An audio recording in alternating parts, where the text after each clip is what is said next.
Assalamualaikum warahmatullahi wabarakatuh. Kami dari kelompok 9 yang beranggotakan Mesya Damayanti, Anandia Rifki Utami, Devita Ramadhani akan mempresentasikan materi pengujian efisiensi pasar. Yang pertama yaitu pengujian pendugaan return. Nah, sebelum tahun 1970, pengujian dari efisiensi pasar bentuk lemah difokuskan pada prediksi return atau harga sekuritas berdasarkan return atau masa lalu. Kemudian, setelah tahun 1970, pengujian ini dari efisiensi pasar bentuk lemah tidak hanya difokuskan pada variabel return atau harga masa lalu untuk memprediksi return atau harga sekarang atau masa depan, tetapi juga melibatkan variabel-variabel yang lainnya juga. Nah, variabel-variabel yang digunakan untuk memprediksi return atau harga sekuritas ini diantaranya adalah dividend yield, rasio P/E, suku bunga, dan lain sebagainya. Nah, kemudian ada yang namanya pengujian secara statistik. Pengujian secara statistik ini banyak dilakukan untuk menguji independensi dari perubahan-perubahan harga sekuritas. Nah, pengujian statistik yang banyak dilakukan untuk pengujian independensi adalah pengujian hubungan variabel dengan menggunakan korelasi serial atau regresi linear dan pengujian rantes. Kemudian, pengujian menggunakan korelasi dan regresi linear. Pengujian pasar ini dilakukan untuk menguji tidak adanya hubungan antara harga atau return sekuritas masa lalu dengan harga return sekarang atau mendatang. Nah, studi yang sudah pernah dilakukan menggunakan perubahan harga periode kemarin untuk memproduksi perubahan harga periode sekarang dengan model sebagian. Nah, rumusnya itu seperti itu, di mana koefisien beta 0 menggunakan perubahan harga yang diekspektasi dan yang tidak berhubungan dengan perubahan harga periode lalu. Koefisien beta 1 mengukur hubungan antara perubahan harga periode lalu dengan perubahan harga periode selanjutnya. Jika T sama dengan 0, maka hubungan perubahan harga adalah antara periode ke T dengan T ke 1. Kemudian di dalam penerapannya, beberapa peneliti menggunakan pengukuran perubahan harga yang bervariasi. Nah, beberapa penelitian juga menggunakan return, yaitu perubahan harga relatif terhadap harga periode lalu dan juga memasukkan nilai dividen ke dalamnya. Kemudian hubungan linear antara dua periode perubahan harga didapat diestimasi dengan menggunakan koefisien korelasi atau dengan menggunakan teknik regresi. Kemudian ada pengujian run atau runtun. Nah, itu tuh merupakan urutan tanda yang sama dari perubahan-perubahan nilai. Misalnya, perubahan-perubahan harga yang sekuritas yang meningkat diberi tanda positif plus, atau perubahan harga yang menurun diberi tanda negatif min, dan harga sekuritas yang tidak berubah diberi tanda 0. Nah, perubahan-perubahan harga sekuritas sebagai berikut: plus 0 plus min itu terdiri dari 4 runtun, yaitu runtun pertama berupa 3 perubahan bentuk positif yang sama, yaitu plus, return kedua berupa 2 perubahan bentuk 0 yang sama, 0, return ketiga berupa 1 perubahan bentuk positif yang sama, plus, dan runtun keempat berupa 5 perubahan bentuk negatif yang sama. Nah, jika perubahan harga sekuritas berkorelasi secara positif dari waktu ke waktu, yang berarti perubahan tanda akan sama dari waktu ke waktu, maka diharapkan akan terjadi sedikit perubahan pada tanda atau akan terjadi runtun yang sedikit. Begitupun sebaliknya. Kemudian pengujian runtun telah dilakukan oleh Fama pada tahun 1965 dan juga Baldwin 1972, di mana Fama menguji runtun perubahan harga saham, sedang Bell dan Watts menguji runtun perubahan laba akuntansi. Nah, umumnya jarang ditemui laba akuntansi yang sama dari satu periode ke periode berikutnya. Biasanya laba akuntansi mengalami kenaikan atau penurunan. Nah, oleh karena itu, Bell dan Watts hanya melihat runtun perubahan laba akuntansi, yaitu plus dan minus. Kemudian ada pengujian cyclical, yaitu pada penelitiannya Fresh, yaitu 1980, di mana dia menunjukkan bahwa return pada hari Senin lebih rendah dibandingkan dengan return di hari-hari lainnya. Dalam satu minggu, hasil dari Flash menunjukkan bahwa return sekuritas mempunyai pola siklikal dengan return terendah di hari Senin. Kemudian ada efek lain yang diteliti, yaitu efek Januari yang diteliti oleh Rozev dan Kidney pada tahun 1976. Nah, ini tuh menunjukkan bahwa return sekuritas pada bulan Januari secara signifikan lebih besar dari return bulan-bulan yang lainnya. Nah, return yang mereka gunakan ini adalah raw return. Ketika mereka menggunakan abnormal return yang didasarkan pada model market based pricing atau efek Januari menjadi hilang. Kemudian ada pengujian secara aturan perdagangan teknis. Ini merupakan timing strategi, yaitu strategi tentang kapan investor harus membeli atau menjual suatu sekuritas. Nah, dari gambar di samping itu merupakan batas membeli atau menjual saham. Di situ digambarkan bahwa terlihat bahwa harga sekuritas sampai waktu ke T masih berada di dalam batas atas dan batas bawah yang sudah ditentukan. Mulai saat T, harga sekuritas beranjak naik melebihi batas atasnya. Kemudian strategi yang menggunakan filter rule ini akan menyarankan investor untuk membeli sekuritas tersebut pada saat waktu ke T. Alasannya yaitu sekuritas sudah memecah dan mulai menembus batas atasnya. Kemungkinan besar harga sekuritas ini akan terus meningkat, sehingga merupakan saat yang tepat untuk membelinya pada waktu ke T tersebut. Nah, dengan alasan yang sama, jika harga sekuritas sudah mulai menembus batas bawahnya untuk mengurangi kerugian lebih lanjut, maka investor akan menjual sekuritas tersebut. Di beberapa peneliti juga ada Alexander pada tahun 1961. Nah, dia itu menemukan return yang cukup besar terutama untuk saringan yang kecil. Akan tetapi jika biaya transaksi diperhitungkan, maka kelebihan return akan hilang. Nah, kemudian ada strategi filter rule. Ini telah dilakukan oleh Alexander 1991 dan menemukan return yang cukup besar. Kemudian ada dari Fama dan Flum pada tahun 1969. Nah, mereka itu membandingkan strategi filter rule ini dengan strategi lainnya, yaitu strategi buy and hold. Hasil penelitian mereka ini menunjukkan bahwa strategi filter rule menghasilkan rata-rata return yang lebih baik untuk saringan yang kecil, yaitu dengan saringan 0,5%, dibandingkan dengan strategi buy and hold. Akan tetapi, selisih return yang dihasilkan tidaklah besar. Bahkan jika diperhitungkan dengan biaya transaksi, strategi filter rule ini nampaknya tidak cukup untuk menguntungkan. Kemudian yang terakhir ada penelitian lain, yaitu yang dilakukan oleh Beaver dan Letzman pada tahun 1981. Nah, mereka ini menguji strategi filter rule ini dengan menggunakan periode saringan yang lebih lama, yaitu selama 20 bulan. Selama periode ini, mereka membagi sekuritas ke dalam dua portofolio, yaitu sebuah untuk sekuritas pemenang, yang lainnya untuk sekuritas yang kalah.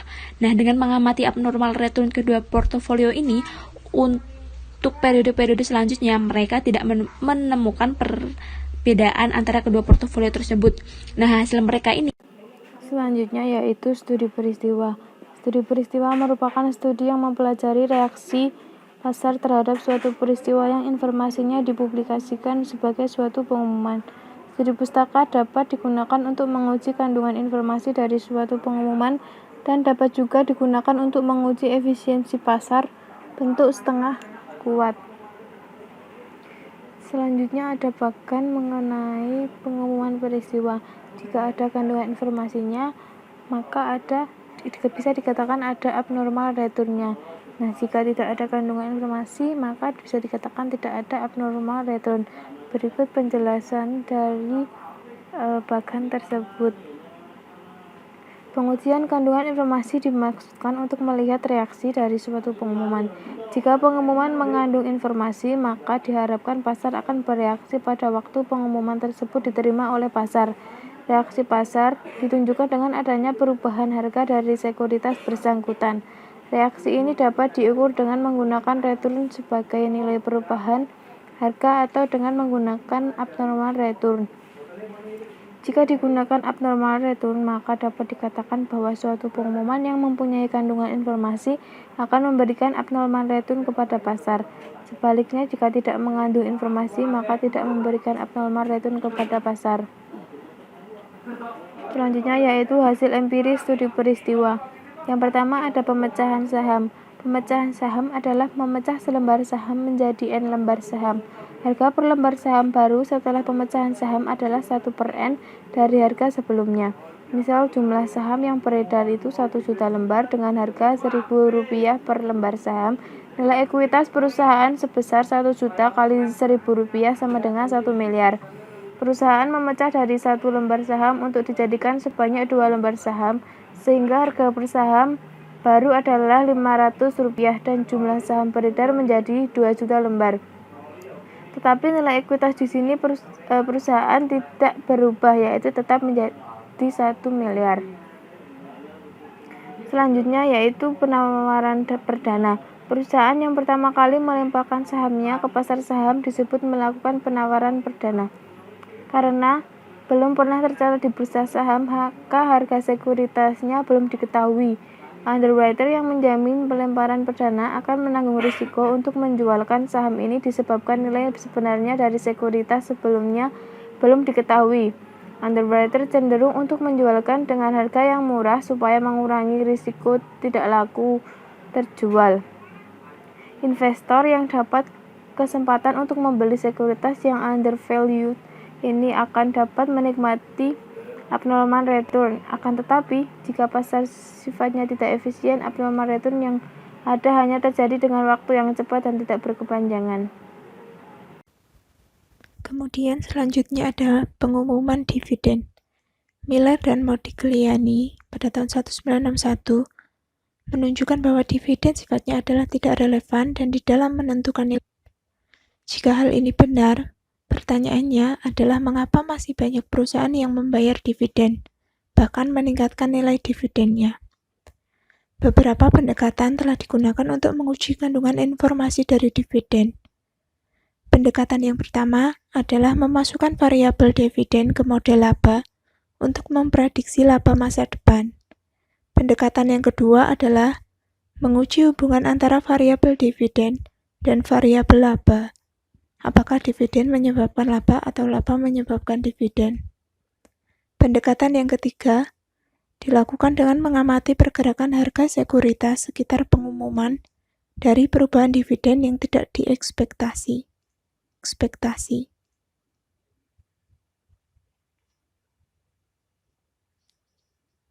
Selanjutnya, informasi akuntansi. Dalam pasar dari perusahaan merupakan nilai sekarang dari aliran-aliran kas masa datang. Jika ini benar, maka investor seharusnya menggunakan nilai arus kas untuk menentukan harga dari sekuritas perusahaan bersangkutan. Kadangkala, aliran kas dan laba memberikan informasi yang bertentangan, yaitu kenaikan laba dapat diikuti oleh penurunan aliran kas dan sebaliknya. Bisa dilihat pada tabel tersebut. Pada tanggal 20 bulan 2 98, sebuah barang dijual dengan harga jual sebesar Rp250. Jika perusahaan menggunakan metode akuntansi persediaan FIFO, maka asumsinya adalah barang yang dijual adalah barang yang masuk pertama kalinya, yaitu barang yang dibeli pada tanggal 6 bulan 5 tahun 97 dengan harga pokoknya sebesar Rp100 dan sebaliknya. Dengan demikian, untuk metode akuntansi yang berbeda, kemungkinan nilai harga pokok yang berbeda dapat terjadi dan akan berakibat pada perbedaan laba dan arus kas yang terjadi sebagai berikut. Pada tabel berikut, pada metode FIFO pendapatan 250, harga pokok penjualan 100. Ketemu laba kotor operasi yaitu Rp150 dan pajak 30%, 45. Kemudian ditemukan hasil laba bersih sebesar 105 dan arus kas sebesar 105 ditambah 100. Ketemu hasil 205. Kemudian metode LIFO. Pendapatan 250, harga pokok penjualan 200 dan laba kotor operasi Rp50. Pajak 30%, Rp15 dan ketemu laba bersih Rp35. Arus kas Rp35 ditambah Rp200, ketemu hasil Rp235. Untuk metode FIFO, laba bersih perusahaan 205 lebih besar dibandingkan dengan laba menggunakan LIFO yaitu Rp35. Hal ini sebaliknya terjadi, yaitu untuk metode FIFO, arus kas perusahaan lebih kecil dibandingkan dengan arus kas yang menggunakan metode LIFO. Perbandingan laba bersih dan arus kas untuk metode persediaan FIFO dan LIFO. Pada ekonomi inflasi, laba bersih FIFO lebih besar daripada LIFO. Kemudian, pada ekonomi inflasi pada arus kas, FIFO lebih kecil dan LIFO lebih besar. Pada ekonomi deflasi, laba bersih FIFO lebih kecil dan LIFO lebih besar. Pada ekonomi deflasi pada arus kas, FIFO lebih besar dan LIFO lebih kecil.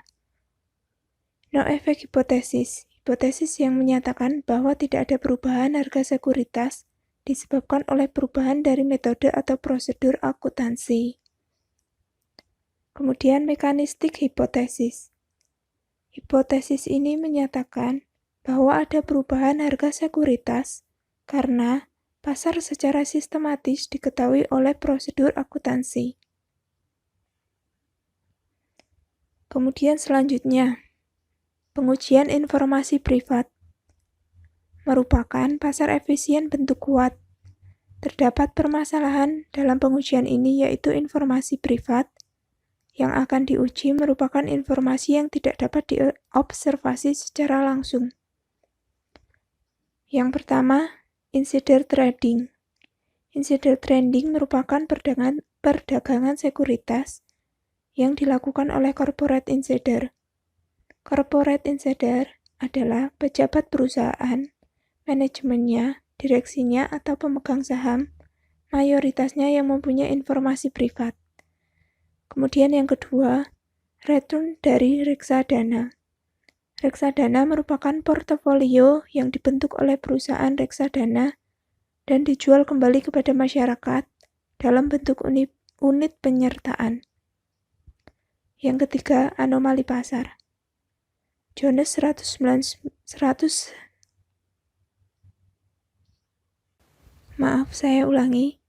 Jones pada tahun 1996 mendefinisikan anomali pasar sebagai teknik atau strategi yang tampaknya bertentangan dengan pasar efisien. Terima kasih, sekian presentasi dari kelompok kami. Jika terdapat kekurangan, mohon dimaafkan. Wassalamualaikum warahmatullahi wabarakatuh.